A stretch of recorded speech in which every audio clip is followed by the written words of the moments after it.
Muito bem, voltamos a falar direto da página do Jornal Visão Espírita no YouTube e no Facebook para mais uma gota de Espiritismo, mais uma gota de O Livro dos Espíritos. Estamos no livro 3º, capítulo 12º, Perfeição Moral, e nós vamos continuar estudando esse item. Aliás, vamos finalizar o item As Virtudes e os Vícios. As Virtudes e os Vícios, questões 905 e 906, encerrar o item, mas não esgotar o assunto, porque evidentemente não tenho capacidade para isso. Mas vamos estudar. Vamos lá. 905. Alguns autores publicaram obras muito belas e moralmente elevadas que auxiliam no progresso da humanidade, das quais eles mesmos não aproveitaram quase nada. O bem que suas obras fizeram lhes será, ser-lhes-á, uma mesóclise aqui, né? Ser-lhes-á, levado em conta como espíritos, embora não tenham vivido, não tenham aproveitado quase nada do que escreveram. Serve para alguma coisa o fato de terem escrito coisas boas? Resposta: a moral sem as ações é como a semente sem o trabalho. Para que serve a semente se não a fizerdes frutificar para alimentar-vos dela? Esses homens são mais culpados, pois tiveram a inteligência para compreender. Ao deixarem de praticar as máximas que ensinaram aos outros, renunciaram a colher-lhe os frutos. Olha, isso vale evidentemente também para palestrante, isso vale para dirigente espírita, isso vale para padre, isso vale para pastor, isso vale para todo mundo que tem um maior conhecimento. A partir do momento que nós detemos o conhecimento e não colocamos isso em prática, nós estamos assinando um grande problema kármico, vou usar esse termo embora não goste, um grande problema kármico para mim mesmo. Se eu sei, se eu escrevo, se eu falo, se eu divulgo e não pratico, sou mais culpável. Tem uma historinha muito lúdica, muito pueril, mas muito verdadeira, que é de um palestrante espírita muito conhecido, que chegando no plano espiritual não brilhava, não emitia luz. Todos nós temos exatamente a mesma luz que Jesus, exatamente a mesma, que Deus nos criou todos iguais. Jesus brilha mais do que a gente porque a matéria mental que envolve ele, espírito, e o perispírito que ele se utiliza quando vem para a Terra, não tem nada que possa bloquear essa luz. Então ele tem aquela luz gigantesca. Nós temos uma matéria mental deficiente, um perispírito denso, comprometido ainda com os nossos vícios, com as nossas mazelas, com as nossas imperfeições. Por isso a nossa luz não brilha. E esse palestrante, muito eloquente, muito bom, chega no plano espiritual e não brilha. E o curioso é que ele encontra uma das pessoas que estavam sempre na palestra dele, uma pessoa muito simples, muito humilde, que estava sempre na palestra dele, sentava-se lá no fundo, ele sempre o via, mas essa pessoa era muito discreta, chegava, sentava, assistia a palestra e ia embora, tomava passe e ia embora. E ele viu que essa pessoa brilhava muito, e ele então pergunta para o seu mentor, né, para o seu guia espiritual, fala, mas por que essa diferença? E a resposta triste para ele, e que responde a essa pergunta, foi: ele vivia o que você apenas falava. Ele ouvia, vivenciava, e você falava. Iludido que estava com a vaidade, com a fama que você adquiriu. Então, tudo depende, evidentemente, né, como nós aprendemos até agora nessas 900 questões do Livro dos Espíritos, mais de 900, né, porque tem as A, B, enfim, mais de 900 questões, que a intenção é tudo, o que move a gente. Por isso que não dá para ser, como eu dizia no vídeo de ontem, no vídeo anterior, que não dá para a gente ser juiz do outro, não dá para a gente ser fiscal do outro, ficar fiscalizando a vida do outro, porque eu não sei o que vai no coração dele. Mesmo que eu visse pensamentos, e isso vale para os espíritos que nos acompanham, mesmo você desencarnado que vê o pensamento da pessoa, que sente o que a pessoa está pensando, você não sabe o que vai no coração dela, o que motiva, o que gera aquele tipo de pensamento. Portanto, ainda não dá para julgar. Quer dizer, mesmo se eu pudesse ler o pensamento das pessoas, enquanto encarnado, pudesse ler o pensamento das pessoas, não ia ser possível julgá-las mesmo assim, porque eu não sei quais são as dificuldades, o grau evolutivo, as mazelas que aquela pessoa carrega, as dores que aquela pessoa carrega que motivam aquele tipo de pensamento, aquele tipo de comportamento. Eu não sei. Isso não é, evidentemente, culpabilizar ou culpar vítima quando acontece um caso qualquer e a gente olhar para o autor do crime e querer romantizar ou querer criminalizar a vítima achando desculpas. Não é isso.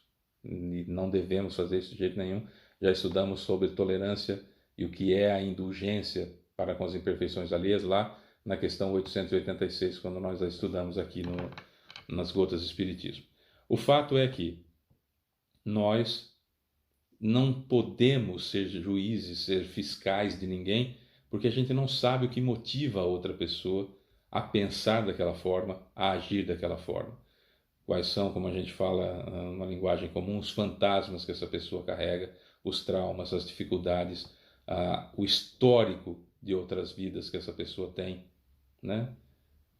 Como não dá para julgar, por exemplo, uma pessoa que tem fobia de água, que entra numa piscina até no joelho e começa a ficar apavorada, com a água até no joelho, e começa a ficar apavorado, começa a passar mal, toma banho de banheira, começa a passar mal. Eu não sei o que é que tem anteriormente registrado no perispírito dessa pessoa, se houve afogamento em outra encarnação, se ela foi vítima, se ela foi causadora, enfim, esses traumas que o perispírito traz refletem aqui em forma de fobia, dizem respeito ao espírito, aquilo que ele plantou. Então eu não tenho como saber o que move aquela pessoa para eu poder, por exemplo, tirar o sarro. Não pode ver água. Entendeu? Alguém tem fobia de um inseto, tem gente que tem fobia de aranha, tem gente que tem fobia de lagartixa, tem gente que tem fobia de barata, que é o meu caso. Não põe uma barata perto de mim, nem de brincadeira, porque aquilo vai me causar um mal muito grande, né? Ou uma lagartixa, ou uma aranha, que seja de brinquedo, perto de quem tem fobia, porque você não sabe o mal que causa àquela pessoa. Não é frescura, é um negócio que ela tem, por razões que a gente desconhece e que são em graus gigantescos de probabilidades e de possibilidades, né? Então, quem foi que deu autorização para nós sermos juízes de alguém, para nós sermos fiscais de alguém? Temos que cuidar da nossa própria vida. Então, quando nós temos o conhecimento, quando nós falamos do bem e não praticamos, você que está ouvindo nós falarmos do bem, falarmos das questões espíritas e tudo mais, se eu vivo ou se eu não vivo aquilo que eu falo, é um problema meu. Aproveita aquilo que foi de bom que eu falei e segue para o próximo vídeo. Como eu faço a mesma coisa, eu assisto uma palestra, vou pegar o conteúdo daquilo e vai me ajudar, eu vou aprender, vou me instruir, vou me encontrar naquela situação. E se o sujeito vive ou não vive, não é problema meu. Qualquer que seja a pessoa, qualquer que seja o grau de evolução, a pessoa disser para você assim: olha, é preciso amar os inimigos, fazer o bem àqueles que vos odeiam e orar por aqueles que vos perseguem e vos caluniam. Não importa quem esteja falando, é assim que deve ser. E não vai servir para mim como desculpa chegar no plano espiritual e quando eu der de cara com a minha consciência, eu querer alegar para a minha consciência o seguinte: não, mas eu só não fiz isso aí, eu só não amei os inimigos porque eu aprendi, quem falou para mim não prestava, não fazia isso. Não vai servir. Eu não amava os inimigos, mas o Fábio também não amava. Eu não amava os inimigos, mas o fulano de tal também não amava. Eu não... Entendeu? A sua consciência não vai dar nem bola para isso. Vai te acusar e vai criar uma situação embaraçosa que você vai precisar enfrentar. Então aproveite aquilo que você recebe. O que é ruim, o que você sentiu que não é para você, simplesmente ignora. O que é bom para você, assimila e passa adiante. Mais ou menos isso. 906.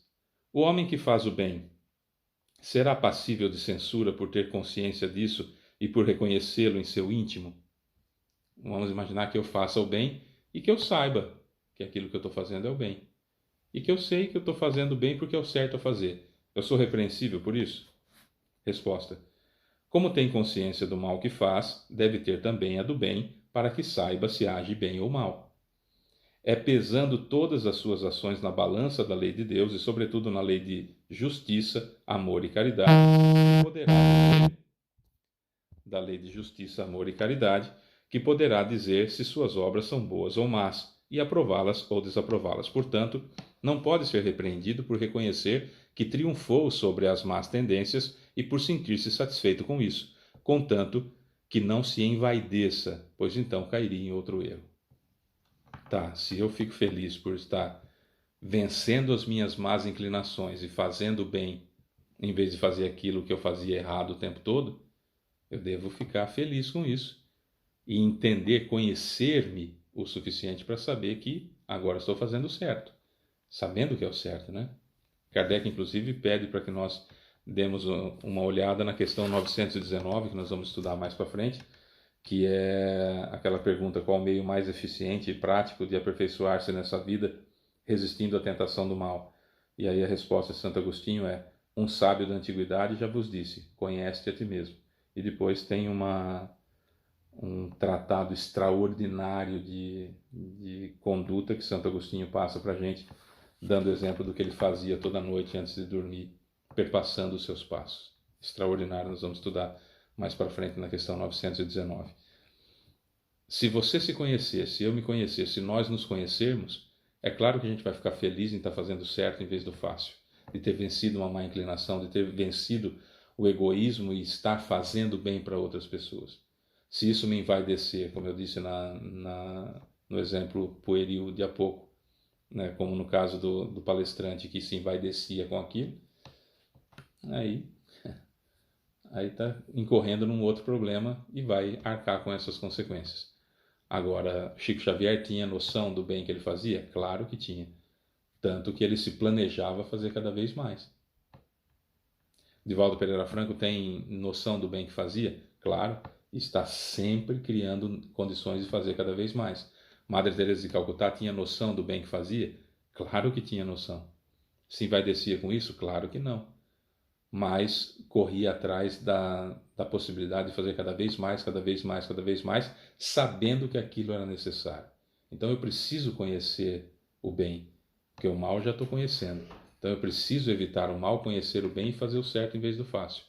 Se eu me envaidecer com isso, tola a pessoa que faz isso, porque vai arcar com as consequências. Mas é um bom caminho. Eu tenho que saber que eu estou fazendo o certo porque eu quero fazer o certo. A Fábio é aquelas pessoas que fazem o bem naturalmente. Sabem que é para ser feito e fazem naturalmente. Alguns de nós fazemos porque queremos ser melhores, que ainda não está natural na gente, e outros já no passado faziam porque queriam ser melhores e agora fazem naturalmente. Mas ambos sabem que é importante fazer o bem, é importante fazer o certo e sabem que estão fazendo. Senão, seríamos o quê? Nada. É aquela situação que o espírita não fica nessa ideia de marionete, como algumas religiões, infelizmente, ainda apregoam, né? Quando eu faço alguma coisa boa, quando acontece alguma coisa comigo, de uma boa decisão que eu tomei, ou, enfim, do certo que eu fiz, foi Deus que pôs a mão. Quando eu faço alguma coisa repreensível, alguma coisa ruim, foi o diabo, foi Satanás, foi o encosto, foi o inimigo, foi alguém que veio e agiu na minha vida. E eu sou o quê? Eu sou uma porcaria de gente, né? Que não faço absolutamente nada. Eu fico aqui só. Vou aqui. Ai, fiz bobagem. Ai, foi culpa dele. Ai, fiz o certo. Ai, foi culpa de Deus. Isso na região de onde eu venho, do interior de São Paulo, meu pai falava: esses boca aberta. Esses boca aberta. Ai, nossa, eu traí a minha mulher. Ai, foi um espírito obsessor que se aproximou de mim. Ai, foi o Satanás que quis destruir a minha família. Nossa, cara, como isso é importante, né? Se existisse diabo, ele parou o que ele estava fazendo, olhou para você e falou assim: Vou destruir a família daquele ali. Nossa, como você é importante, como você é fantástico, né? Da mesma forma, Deus, o universo inteiro para ele cuidar, criando o tempo todo, ele para e fala assim: não, não, aquele ali está precisando de um carro novo. Está precisando de um carro melhorzinho do que ele tem. Deixa eu ver se tem algum outro filho. Ah, tem um filho meu aqui, ó. Nossa, mas tá numa draga esse coitado, ó, tá passando por uma situação difícil aqui, vai ter que vender o carro pela metade do preço, porque senão ele passa fome. Deixa eu pôr um perto do outro, e assim esse que fica sempre me bajulando aqui, que está precisando de um carro novo, pode comprar pela metade do preço. Aí o espertalhão vai lá, usurpa do sofrimento do outro, que está precisando vender o carro pela metade do preço, acha que fez uma grande vantagem e ainda conta para todo mundo que foi Deus que ajudou ele e mete um adesivo lá. Foi Deus que me deu. É um boca aberta, não é? É um boca aberta. Você acha que você, que tem mais de um filho, você tira de um para dar para o outro?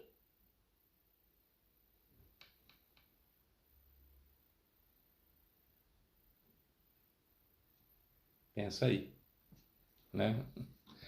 É isso. Amanhã nós vamos falar sobre paixões. Vamos entender o que é isso direitinho. Eu sou Fábio Pereira, essa é mais uma gota de Espiritismo. Beijo pra você que fica. Tchau.